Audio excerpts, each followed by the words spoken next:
estamos en una situación, a mi juicio, muy desazonante, ¿no? Eh, en Europa se ha vuelto a agravar la enfermedad del nacionalismo. Y estamos en una situación de sálvese quien pueda.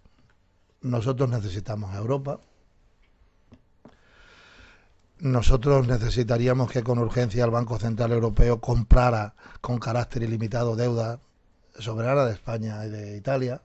Y si eso no es así, si eso no es así, creo que nuestra situación no va a cambiar. Incluso se puede agravar. Prefiero hablar con la verdad, o por lo menos con lo que yo percibo como real por delante, ¿no? Y claro, decía que se ha agravado la enfermedad del nacionalismo porque, por ejemplo, en Alemania, estoy convencido de que Alemania bueno, Alemania tiene la Guardia de Corps, que son los gobiernos de Finlandia y Holanda, que son los que ponen voz a la posición de Alemania. La señora Merkel se plantea una posición con una cierta discreción, pero yo creo que van a ser muy duros esta semana. ¿Por qué? Porque no quieren hacer pedagogía y hablar de la verdad. Claro, si le dicen al pueblo alemán que lo que tienen que hacer es financiar parte, porque no todo, porque lo pagamos entre todos, parte del rescate de las entidades financieras españolas, y no se les dice inmediatamente que ese rescate financiero de las entidades españolas, de la banca española, es para a su vez resolver la situación de los acreedores, que son los bancos alemanes, y a su vez no se les explica que todo esto tiene que ver con la burbuja inmobiliaria, pero que la burbuja inmobiliaria en España toma la dimensión monstruosa que toma, porque allá por finales de los años 90, principios de los 2000, el Banco Central Europeo, en un acto de sumisión servil al gobierno de entonces de Alemania, baja el precio del dinero, y al haber dinero muy barato aquí se infla la burbuja inmobiliaria, y aquello se hace para sacar del estancamiento a Alemania, cuando Alemania ni cumplía el criterio de déficit ni cumplía el criterio de deuda. Estamos en una situación pues francamente mala. Por eso decía que la enfermedad del nacionalismo se está agravando en Europa, cuando más Europa hace falta. Lo que habría que impulsar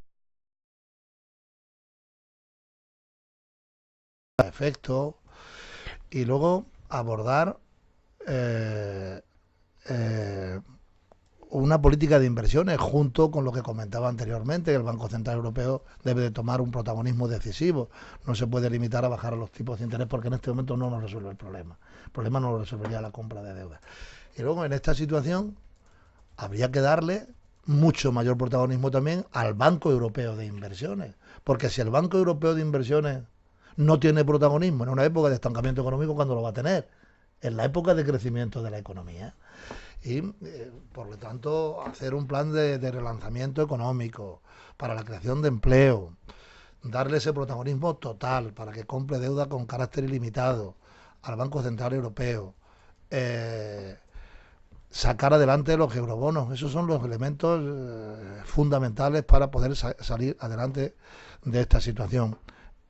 Las políticas de recorte lo que están haciendo es agravar la situación. Se está produciendo un estancamiento general de la economía en Europa, y yo creo que estamos provocando además un efecto de freno del conjunto de la economía mundial. Por eso el señor Obama o incluso Christine Lagarde, que tiene un doble lenguaje, porque impone los recortes, pero por otro lado clama por el crecimiento económico, hablan de crecimiento económico en este momento.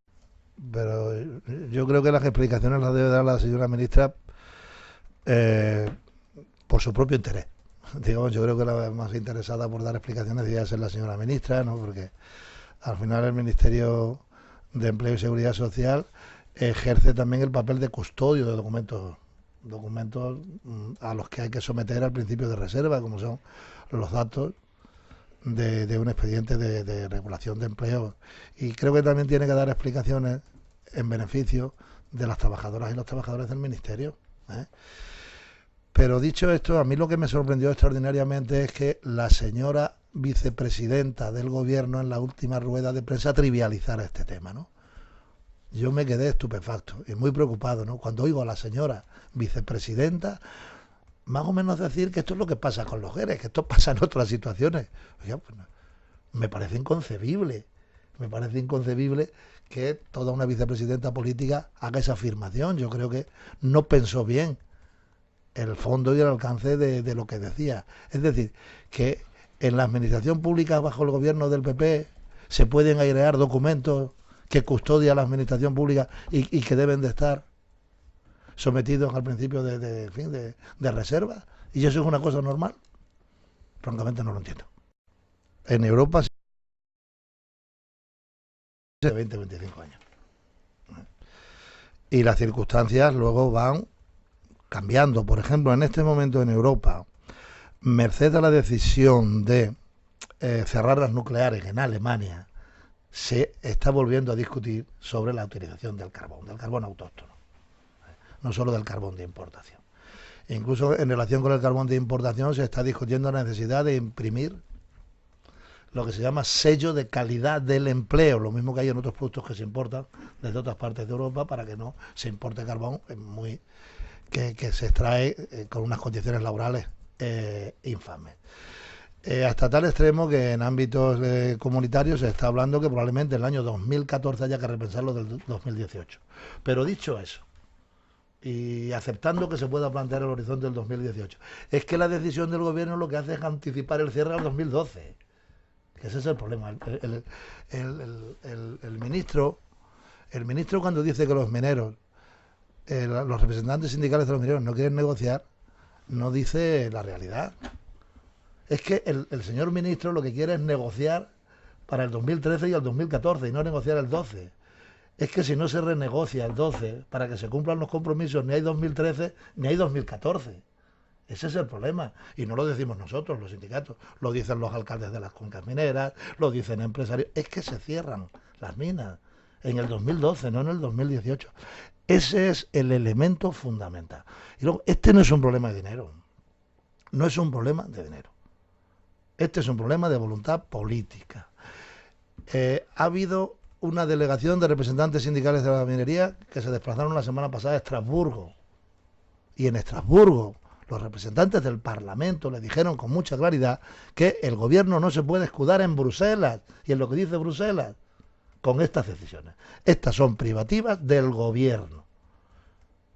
Y el gobierno ha tomado una determinación que a mi juicio es un contrasentido. Un contrasentido, claro, ¿cómo es posible que en una situación en la que se está discutiendo poner en marcha un programa para el empleo de 120.000 millones de euros, el gobierno del país donde el nivel de paro es más alto de toda Europa, tome una decisión de echar a la calle no solo a los 8.000 mineros, sino a otros miles y miles de trabajadores de los sectores que viven directa o indirectamente en las cuencas mineras? Sí.